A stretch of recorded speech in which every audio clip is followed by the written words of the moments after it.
The briefing said retrieval. Clean. Simple. Done. That was the last honest thing anyone told me.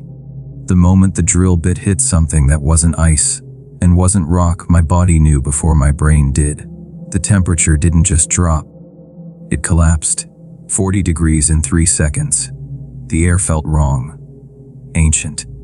Like something had replaced the atmosphere with air that didn't belong in this century. My breath turned into crystal in front of my face, hanging in the air. Then I looked down the shaft. Shapes. Enormous shapes. Organic. Arranged. Almost ceremonial. Wings folded with impossible precision. Limbs tucked in like statues placed there deliberately. Each one had a wingspan the width of a city bus. Their faces were tilted downward, expressions frozen somewhere between peace and warning. We rappelled down anyway, 40 meters below the surface, inside a chamber carved deep into the belly of a glacier that shouldn't have looked the way it did. My boots touched the floor, and the nearest one opened its eye. Not both, just one, an amber iris. Vertical pupil, slowly widening in the faint bioluminescent glow, adjusting, focusing. It wasn't scanning the room. It wasn't waking up confused. It was looking directly at me, calm, patient, like something that hadn't been sleeping at all. Just waiting. Waiting with absolute certainty that this exact moment would come. So before we go any further into what happened in that ice, let me ask you something. What kind of intelligence plans its own hibernation so perfectly that it knows 40,000 years in advance exactly who will be standing over it when it wakes up? Before I reveal what happened next, hit like, subscribe, and tell us where you're watching from. Thanks. My name is Staff Sergeant Marcus Cole. I'm 39 years old, 15 years of Special Operations service, 8 of those in classified deployments that exist in no public record, no congressional briefing, no accessible file. The date was February 3, 2024. Location: deep glacial shelf, Antarctic highland range. And I'm putting this down right now, while the parts of my memory they haven't managed to chemically degrade are still intact. Because if I wait another week, there may not be enough of me left to tell it straight. They train you for everything that can go wrong. 15 years of special operations conditioning means you've mentally rehearsed your own death in enough configurations that the fear of it loses its grip. You've run every variant of catastrophic failure, compromised equipment, hostile extraction, friendly fire, chemical exposure, structural collapse, until your nervous system stops treating those scenarios as emergencies and starts treating them as checklists. You become, by design, the least reactive person in any room. I was considered exceptionally unflappable, even by the standards of the 4th Special Operations Group. I'd pulled human remains from crash sites that don't appear on any aviation record. I'd conducted chemical remediation in GPS, dead zones that the Defense Department has never publicly acknowledged. I'd processed scenes that would lobotomize a civilian with PTSD and filed the after-action paperwork with the emotional temperature of a man making a grocery run. None of it prepared me for February 3rd. The mission brief came from Colonel James Whitfield, 23 years in the service, a man so surgically controlled in his emotional presentation that I once watched him deliver a casualty notification to a family of 4 and maintain the same flat, measured cadence he used when ordering coffee. Ice didn't describe Whitfield. Whitfield made ice look expressive. When he walked into the briefing room that morning, his left thumb was grinding against the side of his coffee mug hard enough to redden the skin. There was a 0.6 second lag between lighting his cigarette and bringing it to his mouth. His eyes swept the room in a pattern that wasn't about addressing us. It was about checking every exit. Colonel James Whitfield was scared. He kept the voice clinical. Routine recovery operation. Classified scientific instrumentation buried by a glacial compression event near the Antarctic highlands. High-value hardware, non-explicable to civilian oversight or congressional budget review. The kind of job our unit handled quarterly: sanitize, retrieve, disappear. I asked the question any competent operator asks: how deep? 45 meters, possibly 50. he said. Time of burial. He paused 2 seconds. For Whitfield, that pause was a seismic event. 6 months. Perhaps slightly more. I knew it was a lie before the sentence finished. The crystallization analysis embedded in the briefing packet, which Whitfield had clearly not expected anyone to actually read past the cover summary, showed compression formations that require decades to develop. Minimum. Those lattice densities don't accumulate in 6 months. They accumulate over geological spans of time. Someone had either fabricated the burial timeline completely, or been given fabricated data themselves. My team was exactly who I'd want beside me when standard reality decides to stop showing up for work. Sergeant Luis Reyes, demolitions, cold weather specialist. The kind of operator who could surgically fracture bedrock and then explain the physics of it while reloading. Specialist Diane Park, communications and electronic surveillance, the most methodically precise person I'd ever worked with, the type who reads signal interference the way most people read body language. And Dr. Nathan Briggs, field medic, former Johns Hopkins trauma fellow. And the only person on any team I'd ever been on who would openly say I don't like this when he didn't like something. That honesty had saved my life twice. I valued it more than the bravado most operators perform under pressure. The transport was a C-130 with tail numbers that seemed to change each time I committed them to memory. Flight crew in sanitized uniforms, no patches, no rank insignia, no eye contact. 8 hours of white silence below us. The Antarctic expanse broken only by ice ridgelines rising and falling like the fossilized swells of a frozen ocean. The landing coordinates were a numeric string corresponding to no registered site, no official designation. No marked waypoint on any map I'd been issued. Just a GPS position in the geographic center of absolute nowhere. 320 miles from McMurdo Station. 600 from the nearest confirmed human presence not on our manifest. When the cargo ramp dropped and that polar air hit my face, I felt the isolation as something physical, a pressure across the chest, a compression of possibility, the weight of knowing that the nearest help was half a continent away. The sky above was flat gray-white, the Antarctic summer overcast creating a sourceless, shadowless light that washed out all contrast and made the landscape look like a world running out of detail. Then I saw the equipment manifest. Standard polar gear, yes. Thermal underlayers, ice-rated boots, goggles, but also thermal imaging optics, Geiger counters, biological containment bags with triple seal molecular closures, enough ammunition and demolition ordnance to sustain a full unit engagement. Not a retrieval loadout. A combat loadout dressed up in the language of retrieval. Reyes ran his hand along his M4 with the practiced ease of a man checking an old friend's pulse. Somebody expecting trouble. Always, I said. But I was asking the question at a very different pitch of concern. The tracked vehicle they'd pre-staged covered 3 miles of broken ice field before delivering us to a sheer glacial face, 200 feet of it rising straight into the gray sky. And the moment I saw that ice, I stopped moving. It was wrong. Glacier ice is never transparent.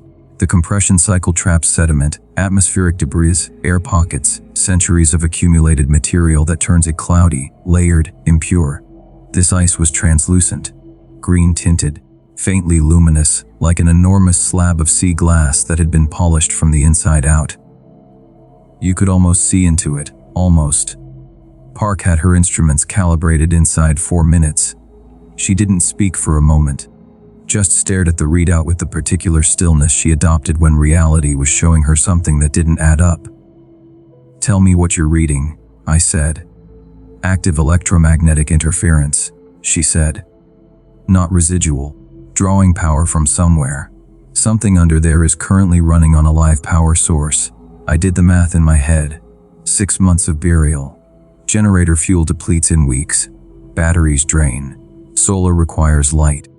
No theoretical power system on Earth sustains uninterrupted operation under 40 meters of glacial compression for any meaningful length of time. Either the timeline was catastrophically wrong, or the power source had nothing to do with Earth.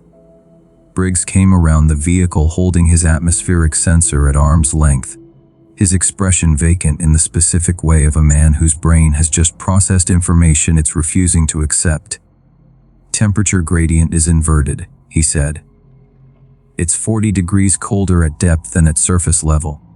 That's a direct thermodynamic violation. Geothermal pressure makes deep ice warmer, not colder. Whatever's generating that cold is doing it actively. It's not passive, it's a force being applied upward. Ice doesn't get colder with depth. That's not a theory or an estimate. It's a physical law. Geothermal energy flows consistently upward from the Earth's core, warming deep ice strata above ambient levels. You don't violate that without something intervening. Something that produces cold the way a furnace produces heat, not as an absence of energy, but as a presence of something else entirely. And whatever was down there was rewriting that rule 40 meters below our boots. I should have called it off. Every experience, built instinct I had was delivering the same message in unison: abort, regroup, escalate, request specialized support.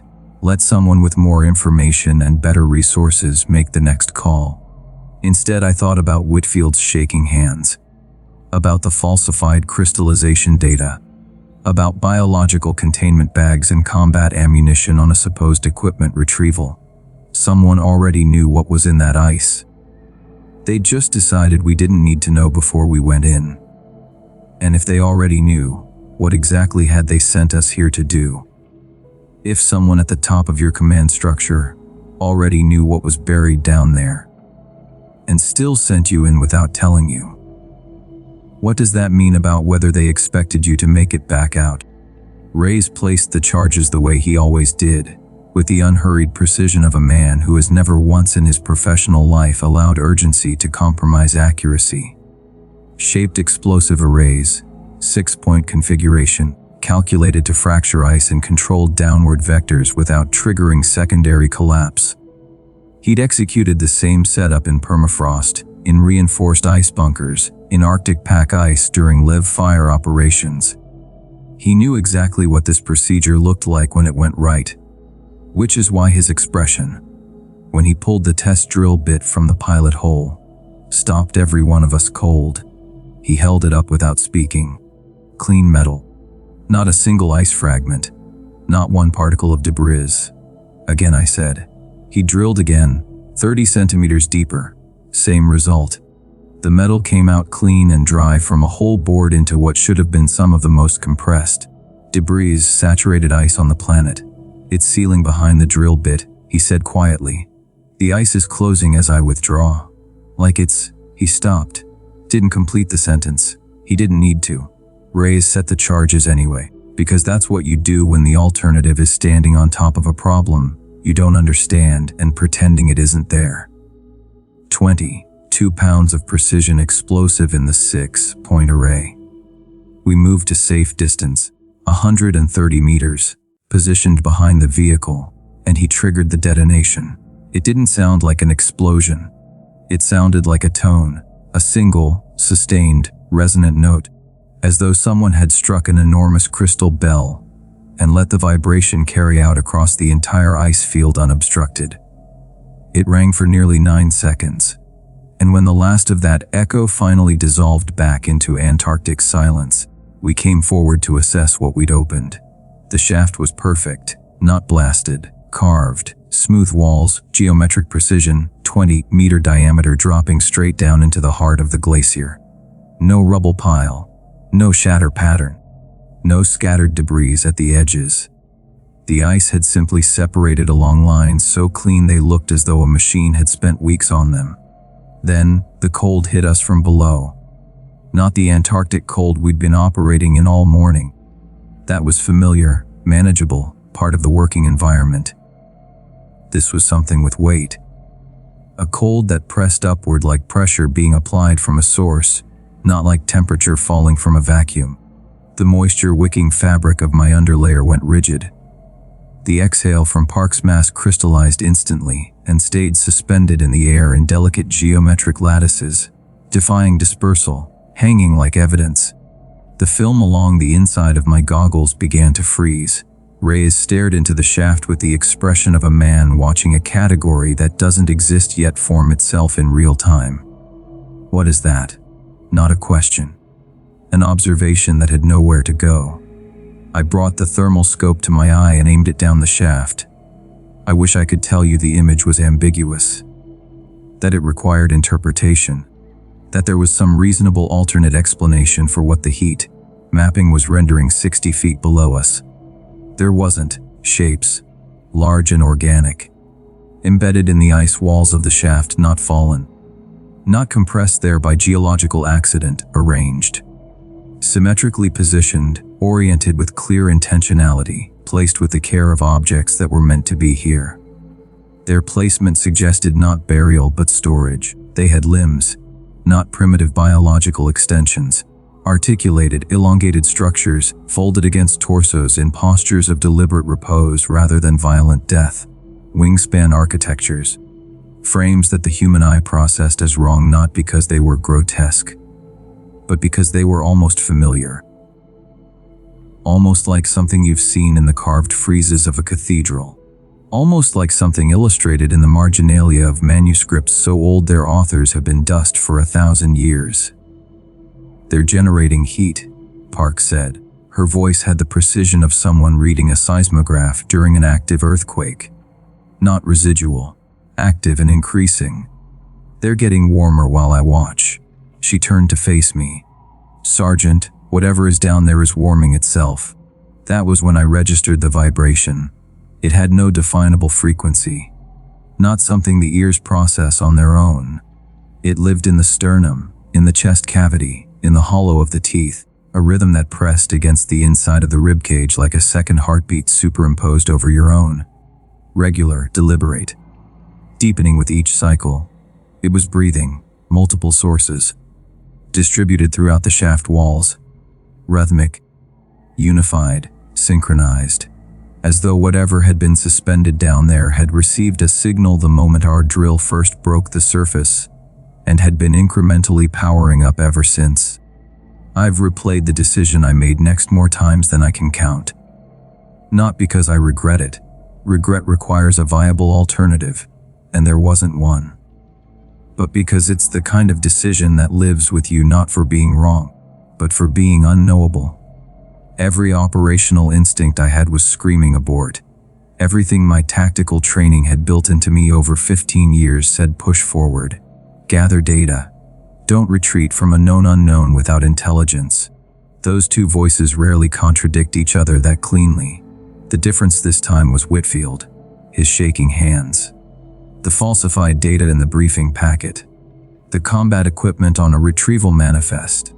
If we pulled back now without data, we walked back into a command structure that had already demonstrated it was willing to send us into this blind. Whatever decision got made above us would be made with everything we didn't collect. "Gear up," I said. "We're going down." No one argued. Good operators don't argue when the team lead calls, not because they're passive, but because they've already run the same logic chain and reached the same destination. Reyes rigged the descent system in 11 minutes. Standard tactical pulley, individual load rated, dual failure redundancy. Reyes first, he'd open the shaft, he'd call the all clear. Park second, because I needed her instruments running before my feet touched the bottom. Briggs third, medical kit prioritized for immediate access. Me last. 40 meters. 4 minutes of descent per person. 4 minutes of lowering yourself through a channel of unnaturally smooth green, black ice. Temperature dropping measurably with every meter. Vibration intensifying. The darkness below resolving itself by degrees into a space that should not have existed under natural formation conditions. When my boots touched the floor of the cavern, I understood immediately why the crystallization patterns had read so old. Because the chamber wasn't geological, it was architectural. The walls hadn't formed through ice compression and glacial time. They'd been shaped.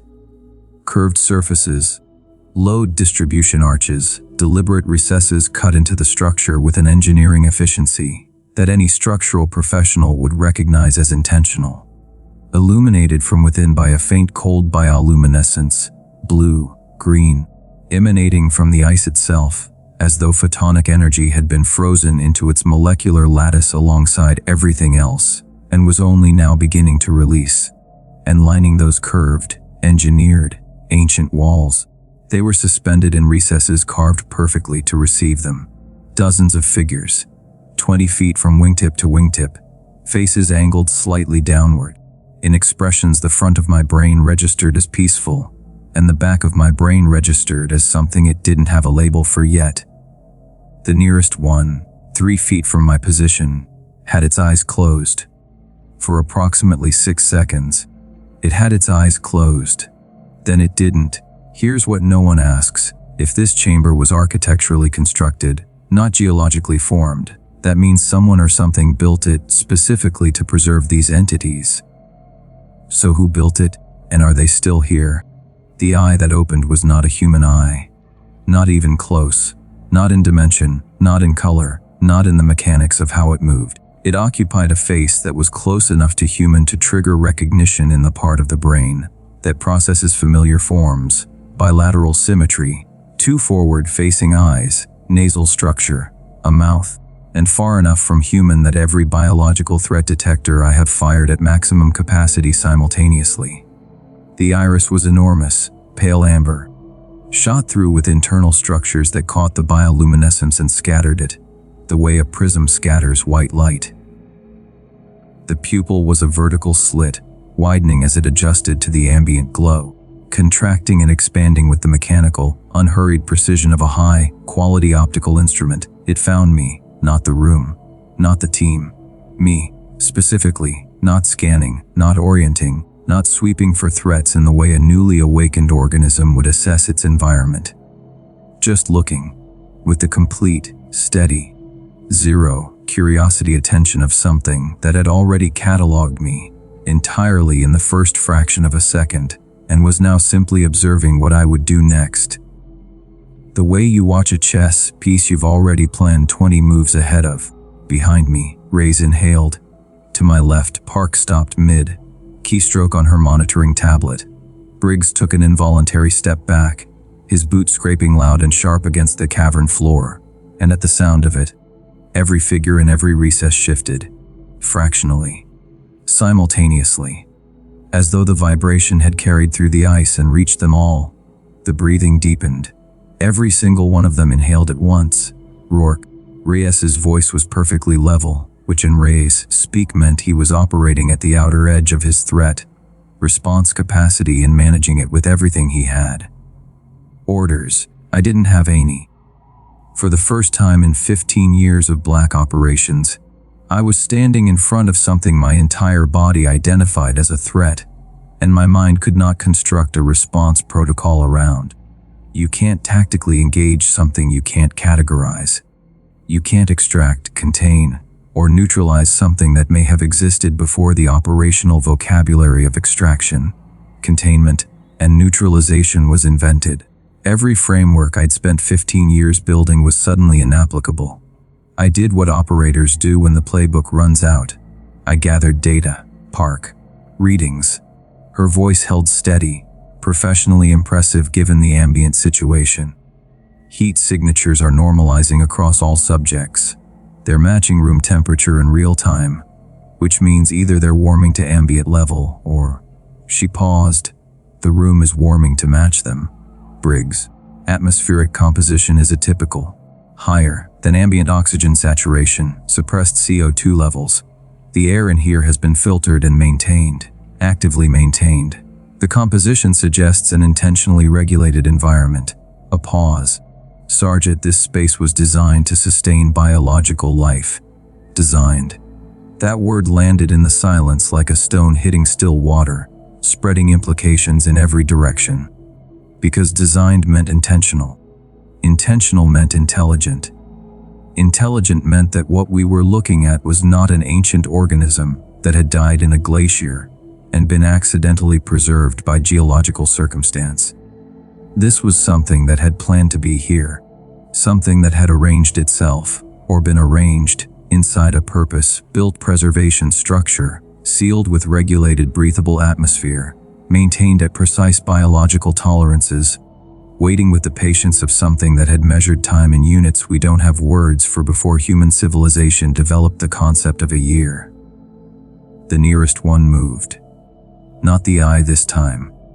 The hand, a four-fingered structure of extraordinary proportion, the fingers jointed at too many points, extending from the recess with slow, deliberate control.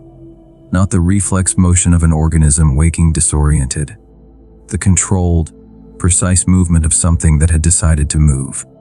Its palm pressed flat against the ice at the edge of the recess, and where the skin made contact, the ice began to change. To thin.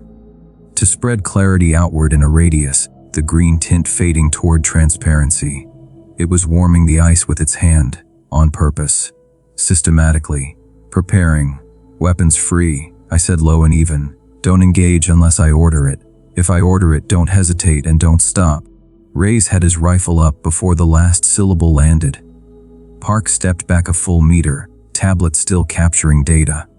Briggs had his sidearm in his right hand and his medical kit held open in his left, which was the most accurate possible summary of Nathan Briggs as a human being. The ice cracked. A single fracture line spread from the palm contact point, running diagonally across the recess face.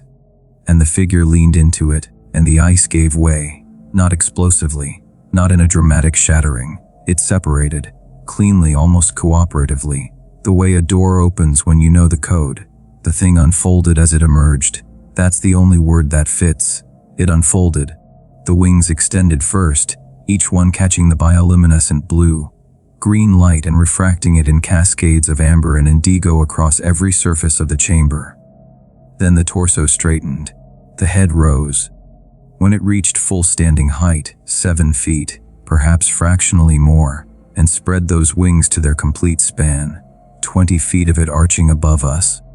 There was a moment that lasted less than 3 seconds, in which the human processing centers of my brain tried to reference what I was seeing against everything they'd accumulated over 39 years of American life.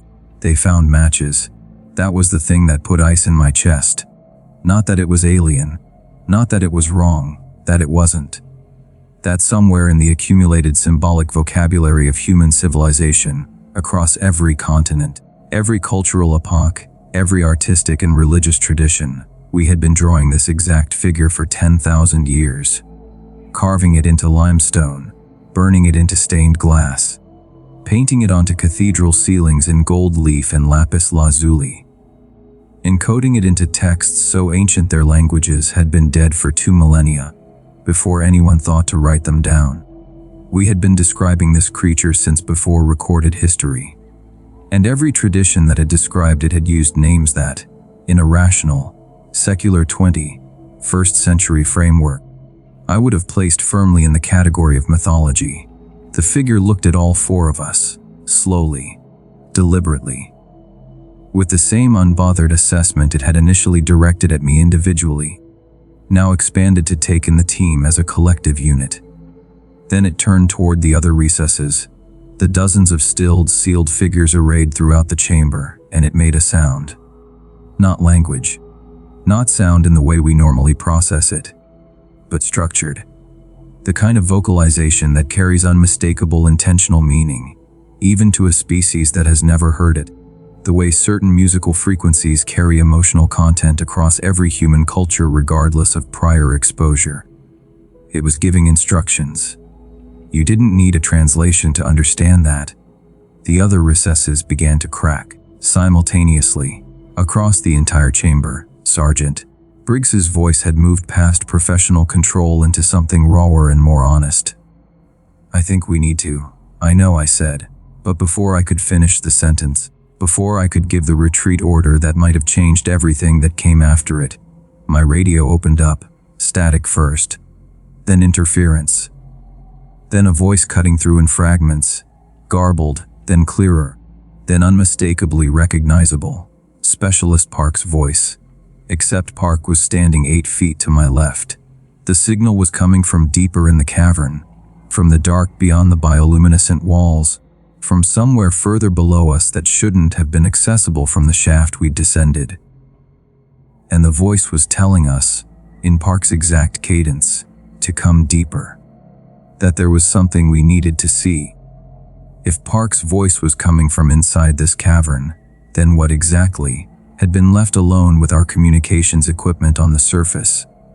And here's the question that kept me awake for every night of the 3 months that followed. If these entities could perfectly replicate a human voice, how long had they been doing it? And how many of the voices we'd been trusting since the moment we boarded that plane were real? I've been in situations where the foundational logic of an operation collapses completely. Where the intelligence picture you've been working from turns out to have been wrong at its base level, and you have to reconstruct your operational reality from the ground up, in real time, under active threat, with zero margin for error. This was the worst version of that I have ever been inside. Park's voice was coming from the dark, beyond the eastern wall of the cavern, past the waking figures, past the bioluminescent recesses, from a depth that shouldn't have been reachable from the shaft we'd descended. Either there was a second access point we hadn't detected during descent, or something had gotten down here ahead of us without using our rig. Neither was possible. I keyed my radio. Park. Respond. The voice came back through the speaker on the device in my hand, not the earpiece, the speaker, loud enough for everyone. Sergeant Cole. Come deeper. There's something you need to see before you make any decisions about leaving. Park's cadence. Park's phrasing. The particular measured precision she applied to everything she said. Even under stress, present and correct in every auditory marker I'd cataloged over 4 years of working beside her. The real Park was standing 8 feet away from me, alive, confused, watching me with the particular expression of someone hearing their own voice from somewhere it can't be. That isn't me, she said. I know, I said. I looked at Ray's. His jaw was set, M4 steady, eyes running threat, vector assessments on a room that had more vectors than the protocol was designed for. Briggs was breathing in the controlled pattern of a man managing a severe adrenaline response through deliberate respiratory suppression. Both of them looked at me with the same question. The answer was the same as it had been at the top of the shaft. We moved toward it. Nobody separates, nobody lowers their weapon, nobody touches anything without my order. The passage beyond the eastern wall revealed itself as the first figure approached the opening. It moved through an ice barrier the way water moves through gauze, the material yielding to it completely, instantly, without resistance, as though the ice recognized it. A biological key in a molecular lock, responding to a code built into the ice itself at the time of construction. The passage beyond curved downward at an engineered grade, deliberate architectural design rather than natural formation. The creatures moved ahead of us, not in a herding pattern exactly, but establishing direction, establishing destination. We followed, because the tactical alternative, attempting to ascend 40 meters of rope with a dozen fully conscious entities between us and the line, was an arithmetic problem with one answer. The passage opened into a second chamber, larger than the first, wider, deeper, with a ceiling that vaulted above us to a height I couldn't accurately estimate in the low bioluminescent glow. And the moment I registered what it contained, I understood everything. Whitfield's shaking hands, the falsified crystallization timelines, the combat-grade equipment manifest disguised as a retrieval loadout, the biological containment bags. All of it resolved into a single, coherent, devastating picture. They'd been here before. Human equipment. Modern, classified, tier hardware. The kind of technology that doesn't appear in public defense procurement databases and doesn't get purchased through any congressional oversight process. Electronic monitoring arrays, sealed and powered operational indicator lights steady. Data collection platforms drive still spinning. Surveillance instruments positioned throughout the chamber in a coverage pattern that could only have been placed by someone who'd mapped every square meter of the space in advance. Someone had found this chamber, had accessed it, surveyed it, rigged it for continuous monitoring, and had been running that surveillance in complete black site secrecy, classified above any operational tier I'd ever worked at. We hadn't been sent to retrieve equipment from a glacier. We'd been sent to retrieve records. Or possibly, and this calculus turned cold in my chest the moment it resolved, to ensure that certain records didn't survive contact with whatever was waking up below us. "How long has someone been running this?" Ray said, reading the same hardware I was, his voice carrying the flat disbelief of a man whose concept of the chain of command has just been structurally compromised. The data drives had timestamp metadata visible on their status displays. Ray's was the first one close enough to read them. His expression moved through 3 distinct phases in about 2 seconds: comprehension, rejection, and then the blank operational mask a trained operator deploys when information is too significant to react to in the field. 41 years, he said. 41 years, uninterrupted, running since 1983, through every administration, every command rotation, every decade of special operations and intelligence infrastructure. An unbroken institutional chain had been maintaining active surveillance on this chamber without interruption or disclosure for over 4 decades. The figure that had led us here turned, and for the first time made a sound directed specifically at me. Not the structured vocalization it had used to rouse the others. Something different, quieter, more contained, almost conversational. The sound bypassed language centers entirely and operated somewhere older. The way music carries meaning without words. It was telling me something that I received without understanding how I received it. Then the voice that wasn't Parks spoke again, from the far end of the chamber. From a figure standing with military bearing, wearing a fully human face I recognized from the mission personnel roster. The communications specialist from our surface support element, Sergeant First Class Aaron Carver, who had been left topside with the vehicle and the surface equipment. "You weren't meant to reach this level," it said. "The primary team never does. What are you?" The smile it produced was fractionally wrong, not grotesque, not dramatic, just offset. Like a very precise translation that loses something essential in the conversion. Half a beat behind the intent. "What your civilization has been naming differently for 10,000 years, it said. Angels. Demons, old gods, visitors. The language changes with every era. The fear underneath it doesn't. What do you want?" It tilted its head in a gesture that was too human, studied, not natural. "What we have always wanted. What we came here to do before the ice sealed us. What we have been doing through your kind for 4 decades while you watched us, documented us, and convinced yourselves that you had the situation under control." A pause. "We haven't been your subjects for 41 years, Sergeant. You've been ours." That registered in my chest like a structural failure. 41 years of surveillance. 41 years of monitoring, data collection, analysis. And for the entire duration, the subjects had been aware. Had been operating through human agents. Had potentially been shaping what the surveillance recorded, what the analysts concluded, which decisions propagated up through the command chain. The hunters had been operating from inside the research facility since day 1. "How many of you are in our command structure?" I said. The smile again, that half-beat, late translation. "I'll answer with a question of my own." It looked directly at me. "How confident are you right now in this moment that everyone who came down that shaft with you is still the same person they were when they went in?" I did not turn to look at Rise or Briggs immediately. That restraint was the hardest physical act I performed in 15 years of operations. I held still. I ran the question against everything I'd cataloged since we descended.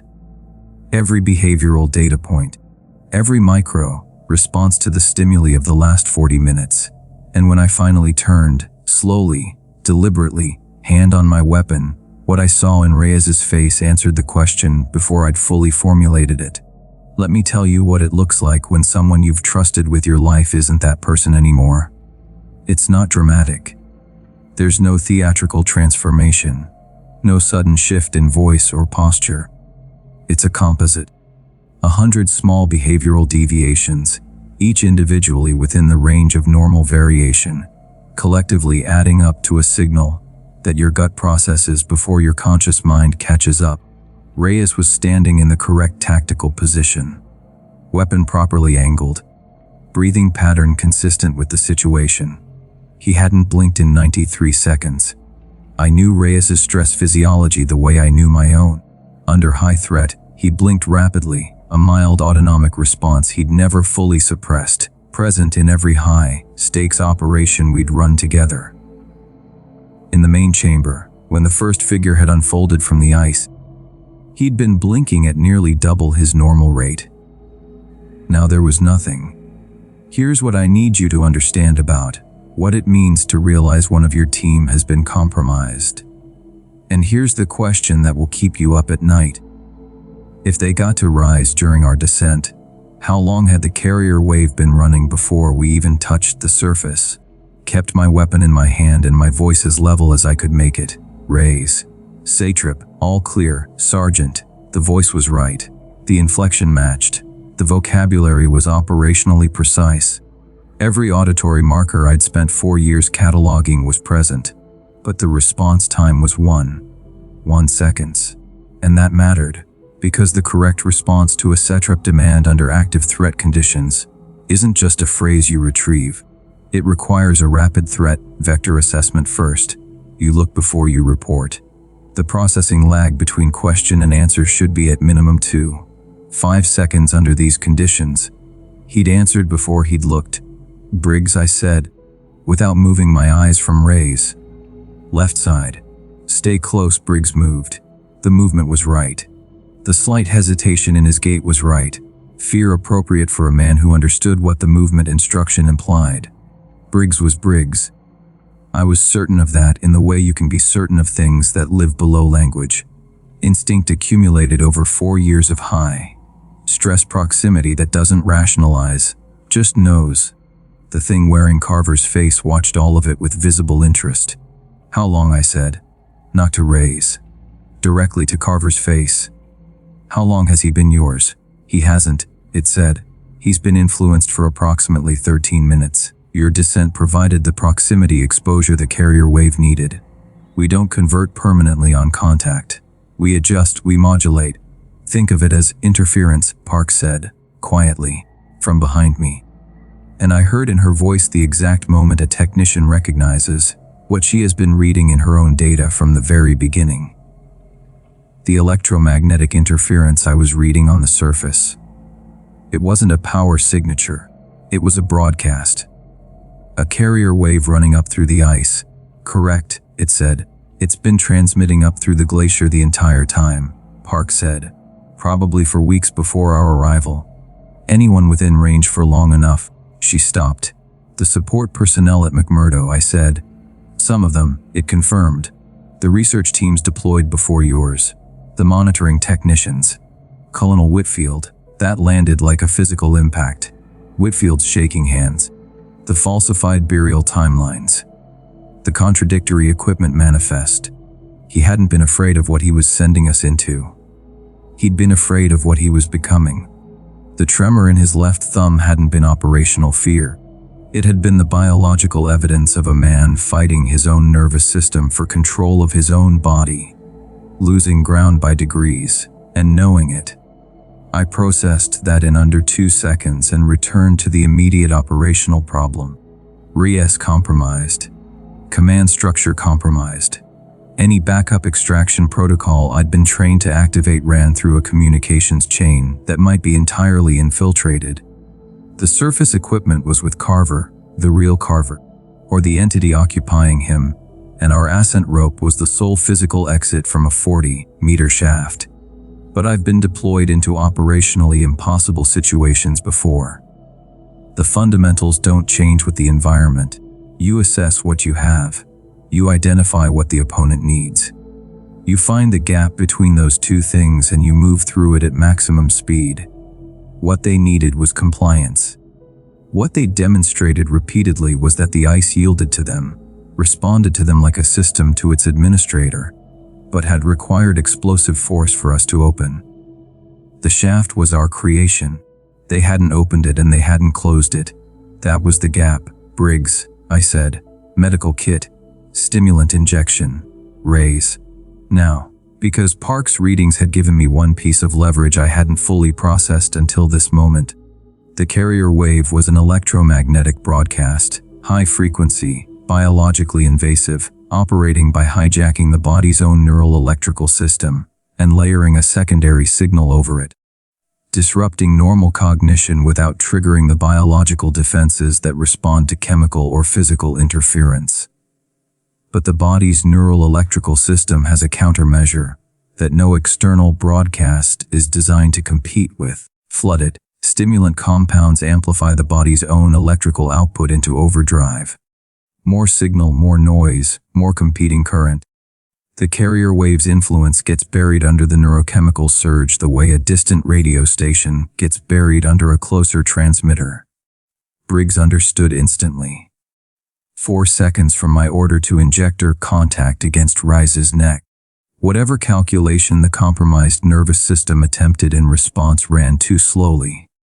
The stimulant hit the bloodstream and Ray's jerked, a full-body convulsion of a man whose autonomic system suddenly had two competing signals fighting for the same controls, and then he went to one knee, gasping, blinking rapidly, surfacing, himself.